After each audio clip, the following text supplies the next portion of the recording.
साच साच कहतानी, साच साच कहतानी, बात मान भाई।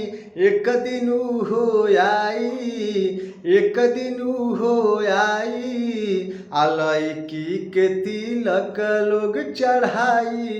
एक दिन हो आई, लड़की के तिलक लोग चढ़ाई। एक दिन हो आई, लड़की के तिलक लोग चढ़ाई। एक दिन हो आई। इतने ना तन और सुनी आगे का भावा।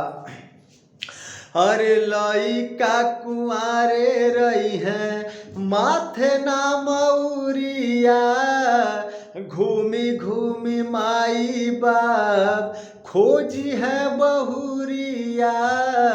खोजले खोजाई नाही, लइकी भेटाई। एक दिन हो आई, लइकी के तिलक लोग चढ़ाई।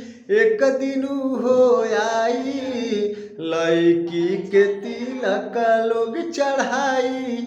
एक दिन हो आई, लड़की के तिलक लोग चढ़ाई। एक दिन हो आई। गाना अच्छा लगे भैया तो आप लोग शेयर करिए और गाना को ज़्यादा से ज़्यादा प्यार दीजिए। और हमारे चैनल पे नए हैं तो चैनल को सब्सक्राइब जरूर कर लीजिए। एक छोटा मोटा कलाकार को भी आप लोग आगे बढ़ाइए और सपोर्ट की ज़रूरत है, सपोर्ट कीजिए। नमस्कार, धन्यवाद।